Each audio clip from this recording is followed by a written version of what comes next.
So then the next youngest one would be Lonnie?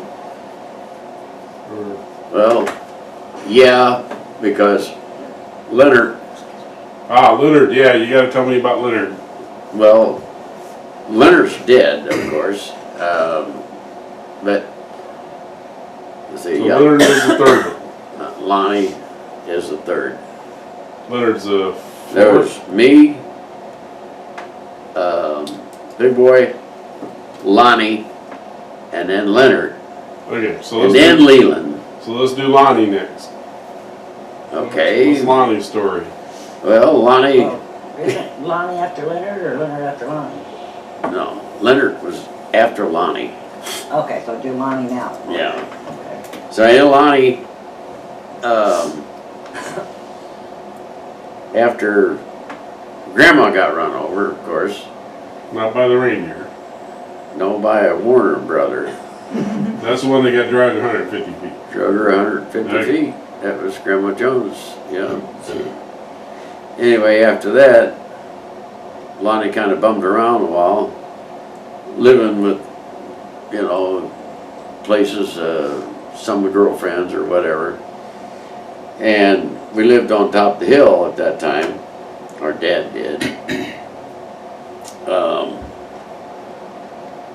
Anyway, Lonnie got married Joanne Lowry. And Betty Lowry, of course, was a cook out at the Sheridan Cafe. And of course she died. Old Maury Who's Betty Lowry? Her mother? buried, yeah, that's Joanne's mother. that was Linda's mother, yeah. You know, Linda.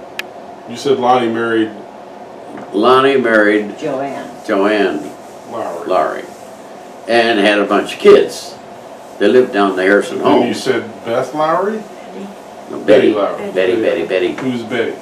Betty was Joanne's mom, Okay.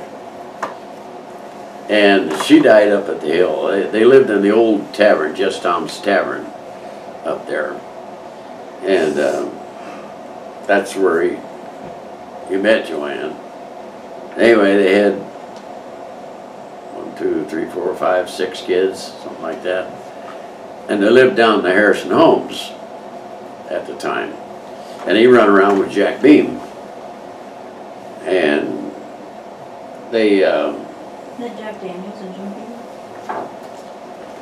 Jack Beam. No, there ain't no Jim Beam. Anyway,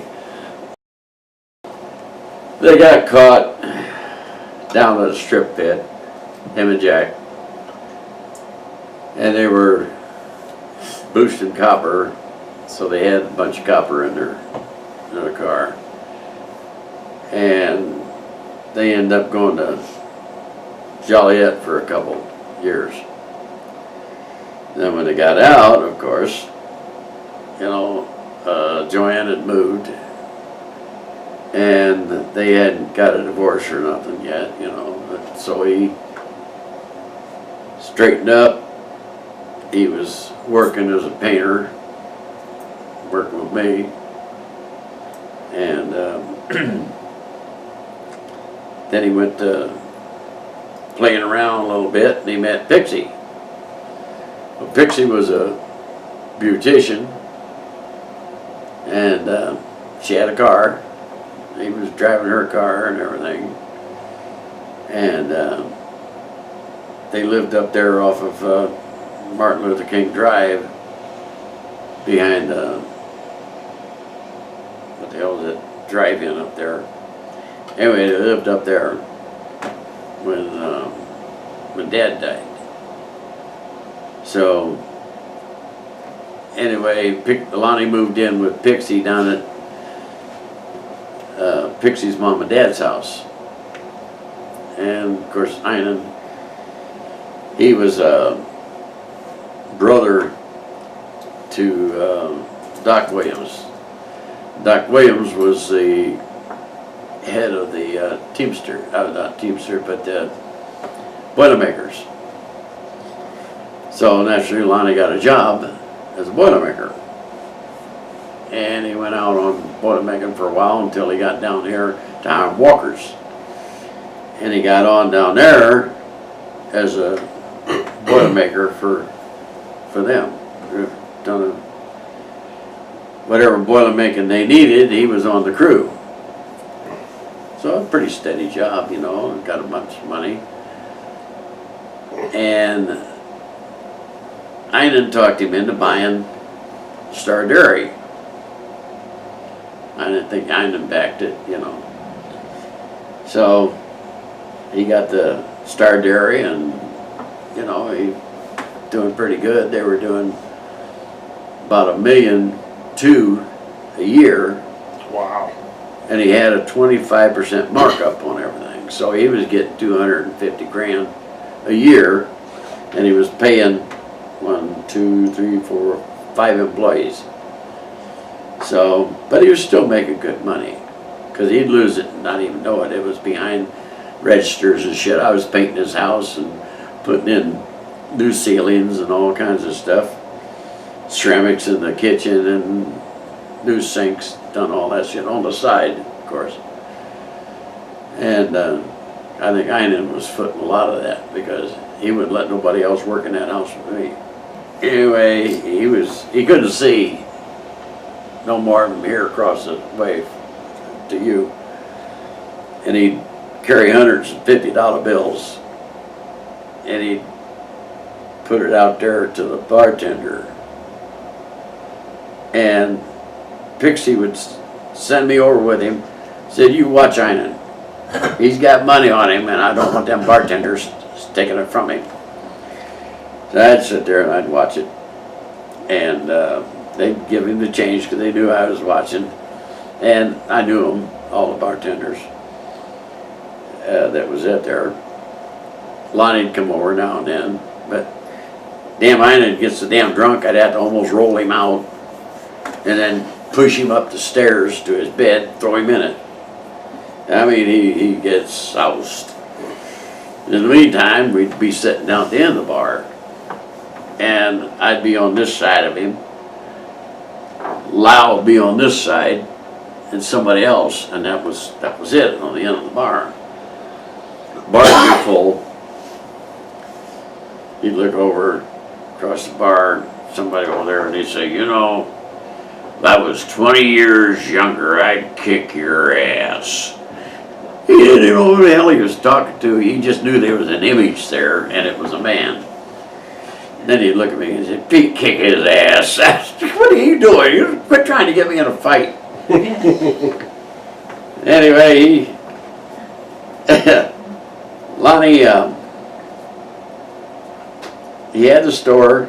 I also worked down there flocking trees at Christmas time.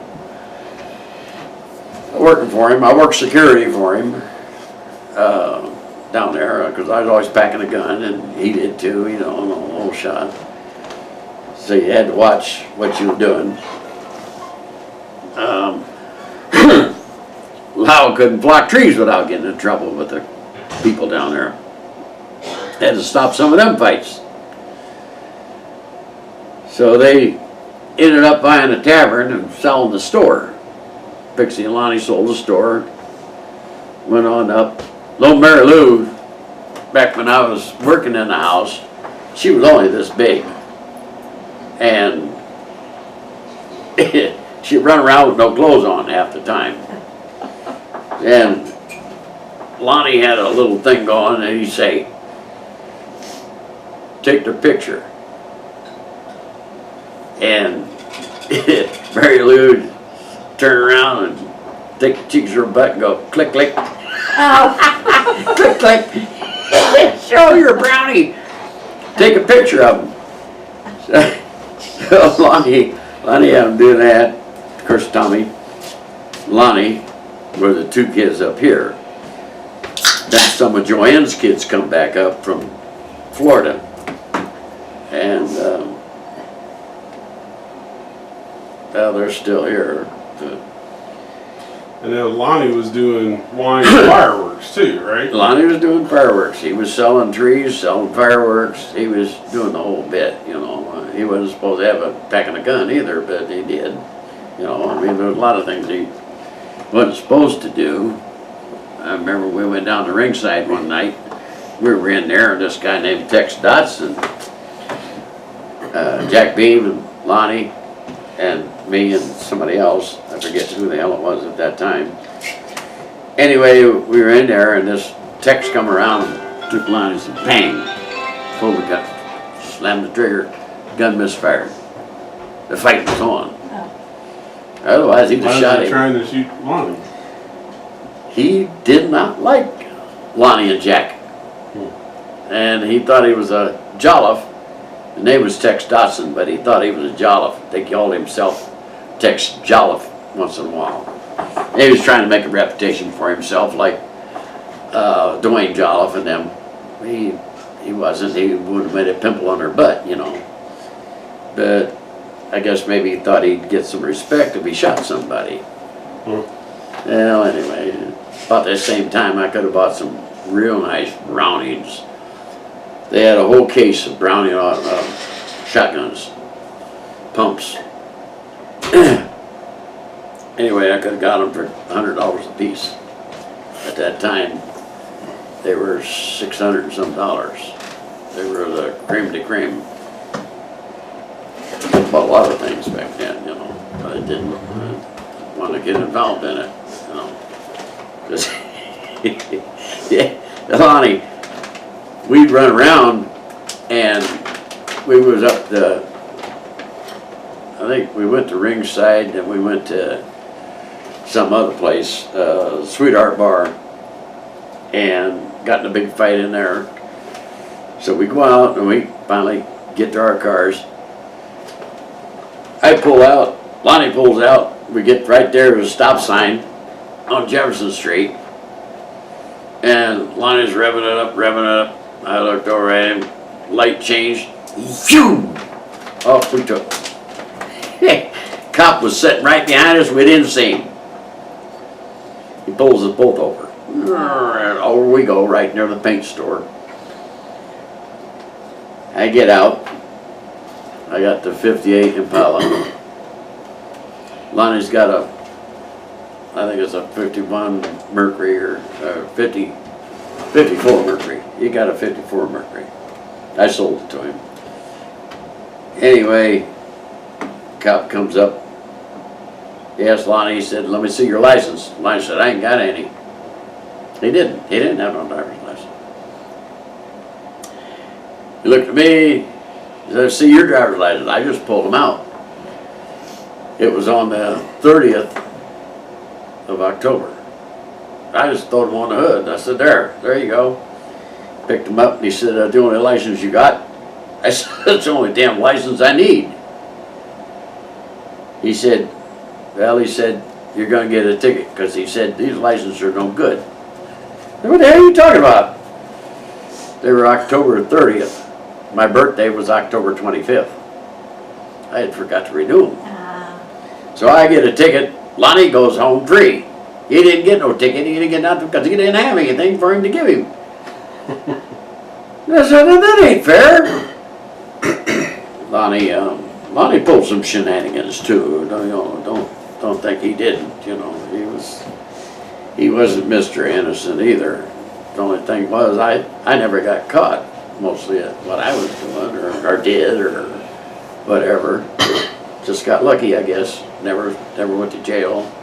Never spent no jail time. Never got sued, you know, or anything like that.